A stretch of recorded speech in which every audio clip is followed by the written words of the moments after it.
నమస్తే, welcome to Big Telugu TV. ప్రస్తుతం మనతో పాటు ఉన్నారు అనలిస్ట్ రాహుల్ అయ్యర్ గారు.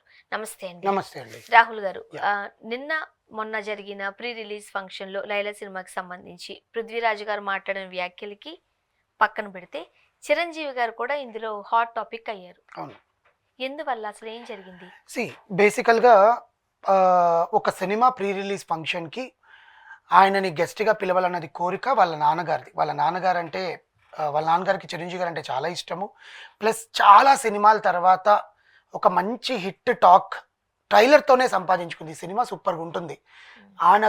ఈ నగరానికి ఏమైందో ఏదో సినిమా తర్వాత విశ్వక్సేన్ గారి అన్ని సినిమాలకి ఆయన ప్రమోషన్లు ఇచ్చుకుంటూ, ఆయన ప్రాంకులు వీడియోలు చేసుకుంటూ, మీడియాలకెళ్ళి, స్టూడియోలకెళ్ళి ఆయన ఇంటర్వ్యూలు ఇస్తూ జరిగింది తప్ప, ఈ సినిమాకి 'లైలా' అనే టైటిల్ అనౌన్స్ చేసినప్పటి నుంచి ఒక రోజ్ ఫ్లవర్ మీద ఒక లేడీ హ్యాండ్‌తో ఎప్పుడైతే టీజర్ ఫస్ట్ లుక్ అనౌన్స్ చేశారో, అప్పటి నుంచి విశ్వక్సేన్ గారు లేడీ గెటప్‌లో కనిపిస్తున్నారన్న బజ్ అనేది క్రియేట్ అయింది. అవును. ఆ బజ్ క్రియేట్ అయినప్పటి నుంచి చాలా జాగ్రత్తగా first look of 'Laila' release చేశారు ఫస్ట్ విశ్వక్సేన్ గారిది. తర్వాత ప్రమోషన్స్‌లో భాగంగా ఆ లేడీ గెటప్ వేసుకోవడానికి తను ఎలా కష్టపడ్డాడనేది ఇన్‌స్టాగ్రామ్ ద్వారా, ట్విట్టర్ ద్వారా వీడియో రిలీజ్ చేశారు. వెంటనే గ్యాప్ ఇచ్చి సాంగ్ రిలీజ్ చేశారు. ఒక అబ్బాయి గెటప్‌లో ఉండి హీరోయిన్‌తో రొమాన్స్ చేసే సాంగ్. ఇవన్నీ వరుస క్రమంలో పట్టుకున్నప్పుడు ప్రజలకి ఒక పల్స్ అనేది తగిలింది. ఏంటి, సినిమా హిట్ అవుతుంది. చాలా కొత్తగా తీశాడు విశ్వక్సేన్. ఎందుకంటే విశ్వక్సేన్ గారికి కూడా చాలా పెక్యులర్ ఫ్యాన్స్ ఉన్నారు. ఆయనకంటూ ఒక ఫ్యాన్ బేస్ ఉంది. ఆయన డైలాగ్ వర్షన్‌కి, ఆయన తెలంగాణ స్లాంగ్ ఏదైతే మాట్లాడతారో ముక్కుసూటిగా మాట్లాడేదానికి ఖచ్చితంగా ఫ్యాన్ బేస్ ఉంది. తర్వాత ట్రైలర్ ఎప్పుడైతే రిలీజ్ అయిందో చాలా పీక్స్‌కి వెళ్ళిపోయింది. రామ్ నారాయణ గారు డైరెక్షన్ చేసిన సినిమా. ప్రీ రిలీజ్ ఈవెంట్‌కి ఎవరు పిలుస్తారంటే మధ్యలో డాకు మహారాజ్‌తో బాలకృష్ణ గారితో క్లోజ్‌గా ఉండడము, బాలకృష్ణ గారితో డాన్స్‌లు వేయడము, బాలకృష్ణ గారి షోలో హంగామా చేయడం అన్నీ చూసి బాలకృష్ణ గారు ఖచ్చితంగా వస్తారేమో ప్రీ రిలీజ్ ఈవెంట్‌కి అనుకున్న తరుణంలో ఫ్లిప్ అయ్యి చిరంజీవి గారిని పిలిచారు. అక్కడ స్టార్ట్ అయింది. అరే, విశ్వక్సేన్‌కి ఇంత క్రేజ్ ఉంది, చిరంజీవి గారిని పిలుస్తున్నారేంటి?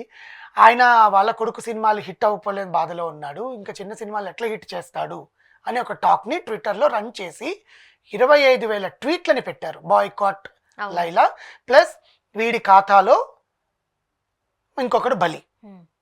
తెలివిగా వాళ్ళు ఏం చేశారు, వీడి ఖాతాలో ఇంకొకటి బలి అని చెప్పి @తారక్ అని ఎన్టీఆర్ గారిని ట్యాగ్ చేశారు. అసలు మాట్లాడింది చిరంజీవి గారి గురించి. అసలు ఆయన స్టేజ్ మీదకి వచ్చి ఆయన అభినందించేసి ఆయన బాగుండాలి అని చెప్పి ఆయన అక్కడికి వచ్చిన కారణం కూడా ఇంకోటి ఉంది. ఆయన అక్కడికి వచ్చి, ఎందుకంటే విశ్వక్సేన్ గారు దానికి ముందు ఒక ప్రెస్ రిలీజ్ చేసినప్పుడు, ఇప్పుడు ఎవరి కాంపౌండ్ వాళ్ళకు ఉన్నాయి కదండి, మీకు బాలయ్య గారి కాంపౌండేనా, మీరు బాలయ్య గారి కాంపౌండ్ నుంచి వచ్చిన వ్యక్తేనా అని ఒక ప్రెస్ వాళ్ళు అడిగారు. అడిగినప్పుడు ఎందుకండి అట్లా వేరు చేసి చూస్తారు, బాలయ్య గారి కాంపౌండ్ అంటే ఏంటి, నాగార్జున గారి కాంపౌండ్ ఏంటి, వెంకటేష్ గారి కాంపౌండ్ ఏంటి, మేమందరం తెలుగు సినిమా కాంపౌండ్లో ఉంటున్నాము, అలా వేరు చేసి చూయొద్దు. అలా చేయడం వల్లనే మీరు మాకు గొడవలు పెడుతున్నారు, కానీ మా మధ్యలో ఎటువంటి గొడవలు లేవు. మా సినిమాలు అందరూ ఆడాలని కోరుకుంటారు. ఒక చిన్న సినిమా ఆడిందంటే పెద్ద హీరోలు సైతం వచ్చి అభినందిస్తారు. మేము ఒక పెద్ద హీరోస్ పుష్ప 2 ఆడింది, నేను వెళ్ళి బన్నీ అన్నకి కంగ్రాట్స్ చేసేసి చెప్పాను. బన్నీ అన్న దగ్గరికి వెళ్ళి నేను వెళ్ళి విషెస్ చెప్పాను. అలాగే గేమ్ చేంజర్ మూవీ కానీ సంక్రాంతి వస్తున్నాంకి వెంకటేష్ గారి ఇంటికి వెళ్ళి నేను చెప్పాను అని అన్ని చెప్పడం కారణంగా ఈయన గారికి ఒకటి తగిలింది. ఏంటి, అల్లు అరవింద్ గారు మధ్యలో చేసిన వ్యాఖ్యలు, ప్లస్ చిరంజీవి గారు ఎందుకు స్పందించట్లేదు. గేమ్ చేంజర్ మూవీ ఫ్లాప్ అయిన కారణంగా తమన్ గారు ఒకసారి స్పందించినప్పుడు ట్విట్టర్లో స్పందించారు, కానీ డైరెక్ట్గా వీడియో రిలీజ్ చేయడం కానీ లేదు.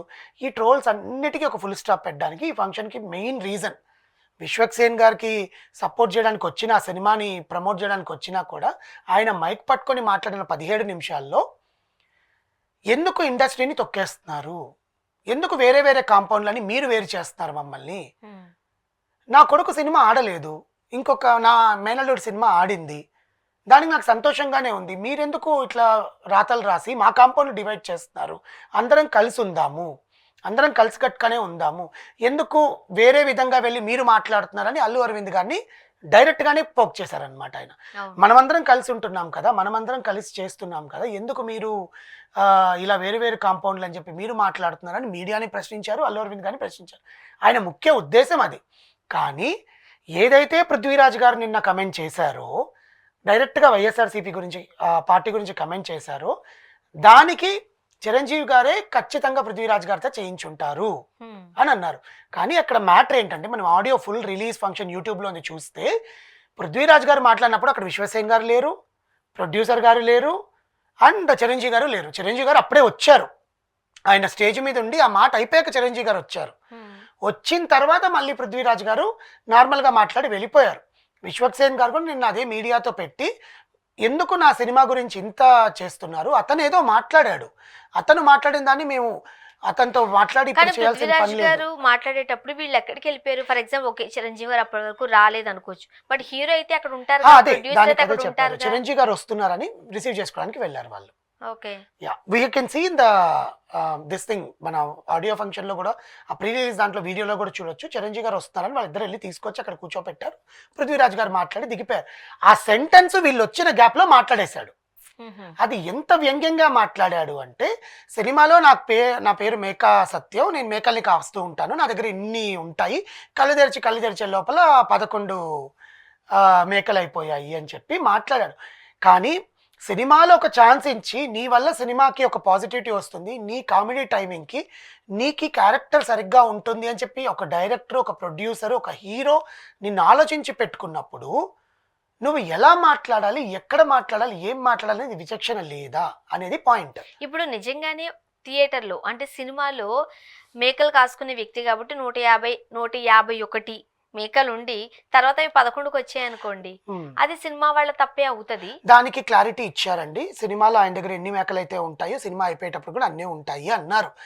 మైట్ బి వీళ్ళు ఏమైనా ఆ ప్లానింగ్ ఉండి ఎడిట్ చేసుకొని మళ్ళీ ఎందుకు అని చెప్పి రిలీజ్ కి ఇంకొక 7 రోజులు ఉంది, ఆ సీన్ కూడా కట్ మాట్లాడుండొచ్చు కదా అనేది ఒక వెర్షన్ ఉంటుంది కూడా ఖచ్చితంగా. ఎందుకంటే ఆయన ధైర్యంగా స్టేజ్ మీద మాట్లాడాడు అంటే, ఆయన విషయంలో చాలా ఎస్విబిసి చైర్మన్ గా ఉన్నప్పుడు చేసిన వేషాలన్నీ మనకు తెలిసిందే.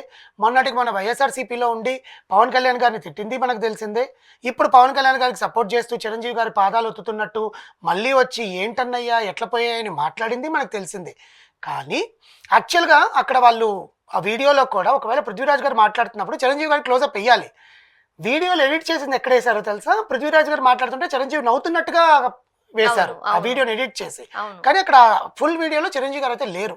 కానీ ఒక నానుడి ఉంది కదా, చిరంజీవి గారు చాలా మందిని ఇలా తొక్కేసి వాళ్ళ కొడుకునే పైకి రావాలి, వాళ్ళ కాంపౌండ్లో ఉండే వాళ్ళే రావాలని చెప్పి ఉదయకిరణ్ గారి దగ్గర నుంచి చాలా మందిని దే ఆర్ సర్టెన్ నేమ్స్. అది ఎంతవరకు నిజం అనేది పెద్ద వాళ్ళు కూడా మాట్లాడారు. కొన్ని ఆరోపణలు ఉన్నాయి. దాసనారాయణరావు గారు ఓపెన్ గానే మాట్లాడారు. దాసనారాయణరావు గారు ఓపెన్ గానే మాట్లాడారు ఉదయ్ కిరణ్ చనిపోయినప్పుడు. ఆ వీడియో కూడా ఇంకా ఉంది. నేను ఇక్కడ చిరంజీవి గారికి యాంటీ ఏం కాదండి, బట్ అలాంటి వదంతుల్ని తొక్కేసి లేదు అని ఆయన అంటే ఆయన ప్రూవ్ చేసుకొని because he's became almost 67-68 years. ఇప్పటికి ఇంకా చాదస్తం ఉందంటారా? ఇప్పటికీ చిన్న వాళ్ళ కొడుకు ఎదగాలనుకుంటే, వాళ్ళ కొడుకు నిజంగా టాలెంట్ ఉండి వాళ్ళ కొడుకు నిజంగానే డైరెక్టర్ మంచి సినిమాలు తీస్తే ఖచ్చితంగా ఎదుగుతాడు. ఆల్రెడీ ఎదిగారు కదా. That is because of the directors. ఇప్పుడు ఎవరు ఆపగలరు? ఈయన ఇప్పుడు విశ్వక్సేన్ గాని తొక్కేసి ఇంకొకరిని తొక్కేసి చేయాల్సినంత అవసరం ఆయనకి లేదు.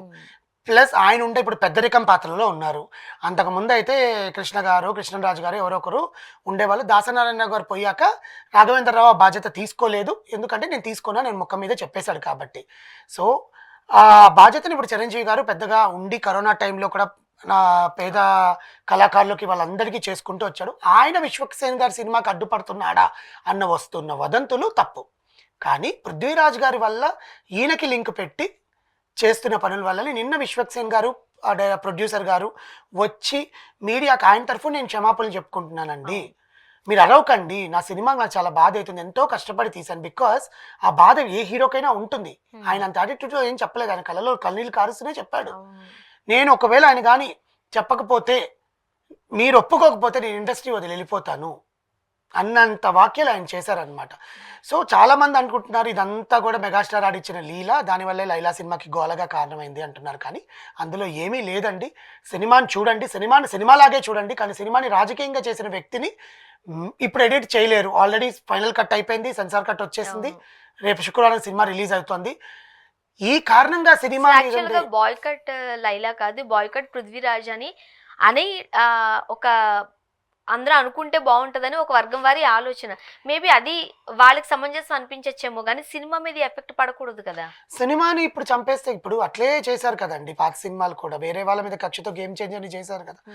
దట్టు హెచ్డి ప్రింట్ మార్నింగ్ 9 కల్లా రిలీజ్ అవుతుంది, మార్నింగ్ 10 కల్లా రిలీజ్ అవుతుంది తప్పలేదు. అందరికి పెద్ద హీరోలు ఆ సినిమాలు కూడా తిప్పలు ఏమైతే ఉన్నాయో అవేం తప్పట్లేదు. సినిమాని సినిమా లాగా చూడాలి. అనేదే వాళ్ళ చూద్దాం. భావన. అందుకనే విశ్వక్ సేన్ గారు నిన్న క్షమాపణలు చెప్పారు. చూద్దాం ఏం జరుగుతుంది. Thank you so much.